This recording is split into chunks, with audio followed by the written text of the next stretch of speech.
జనగామ జిల్లా స్టేషన్ ఘన్పూర్లో రేపు జరిగే సీఎం రేవంత్ రెడ్డి సభకు ఏర్పాట్లు పూర్తయ్యాయి. పలు అభివృద్ధి పనులకు సీఎం శంకుస్థాపన చేయనున్నారు. ఇదిలా ఉంటే ఈ పర్యటనపై తాటికొండ రాజయ్య తీవ్ర విమర్శలు చేశారు. సీఎం సభను అడ్డుకుంటామన్నారు.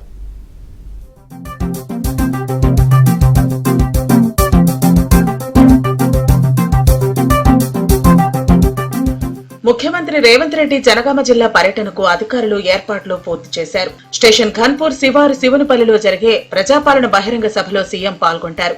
ఇక్కడ 800 కోట్ల రూపాయలకు పైచిలుకు అభివృద్ధి పనులకు సీఎం శంకుస్థాపన చేయనున్నారు. అనంతరం జరిగే ప్రజాపాలన బహిరంగ సభలో పాల్గొంటారు. రేపు 12 గంటలకు హైదరాబాద్ జూబ్లీహిల్స్ లోని తన నివాసం నుంచి సీఎం బేగంపేట ఎయిర్పోర్ట్ చేరుకుంటారు. అక్కడి నుంచి హెలికాప్టర్ ద్వారా స్టేషన్ ఘన్పూర్ శివారులో ఏర్పాటు చేసిన శివనుపల్లికి చేరుకుంటారు. అక్కడే ఏర్పాటు చేసిన మహిళా శక్తి స్టాల్స్ ను పరిశీలిస్తారు. సీఎం రేవంత్ రెడ్డి అభివృద్ధిని పరుగులు పెట్టిస్తున్నారని, అందుకే కృతజ్ఞత సభ ఏర్పాటు చేశామని ఎమ్మెల్యే కడియం శ్రీహరి అన్నారు. సభ ఏర్పాట్లను ఆయన కూతురు వరంగల్ ఎంపీ కడియం కావ్యతో కలిసి పరిశీలించారు. ఈ కొద్ది కాలంలోనే గౌరవ ముఖ్యమంత్రి గారు స్టేషన్ ఘన్పూర్ నియోజకవర్గానికి మనం అడిగిందే తడువుగా అనేక అభివృద్ధి కార్యక్రమాలకు మంజూరు ఇచ్చారు. దాదాపు 800 కోట్ల పైచిలుకు నిధులు వచ్చాయి.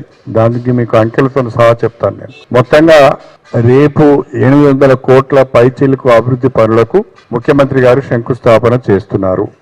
ప్రభుత్వ ఉత్తర్వులు వచ్చి టెండర్లు పిలిచి అగ్రిమెంట్లు పూర్తి చేయబడి రేపు శంకుస్థాపన తర్వాత పనులు ప్రారంభించాలనే ఉద్దేశంతో కార్యక్రమాన్ని పెట్టుకున్నాం.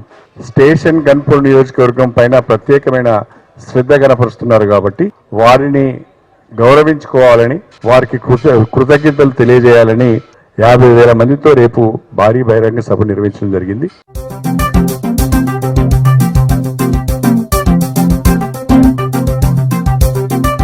సీఎం రేవంత్ పర్యటనపై బీఆర్ఎస్ మాజీ ఎమ్మెల్యే తాటికొండ రాజయ్య ఆగ్రహం వ్యక్తం చేశారు. కాంగ్రెస్ ప్రభుత్వాన్ని 6 నెలల్లో పడగొడతామన్న కడియం శ్రీహరిని పార్టీలో చేర్చుకున్న రేవంత్ రెడ్డి ఏ మొహం పెట్టుకుని స్టేషన్ ఘన్పూర్ లో అడుగు పెడుతున్నారని మండిపడ్డారు.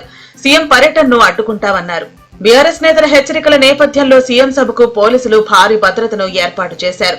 సిపి సన్ప్రీత్ సింగ్ సీఎం సభాస్థలి దగ్గర భద్రతా ఏర్పాట్లను పర్యవేక్షించారు. బీఆర్ఎస్ నేతలు అడ్డుకుంటారన్న సమాచారం తమకు ఉందని అదనపు బలగాలతో భద్రత ఏర్పాటు చేశామన్నారు.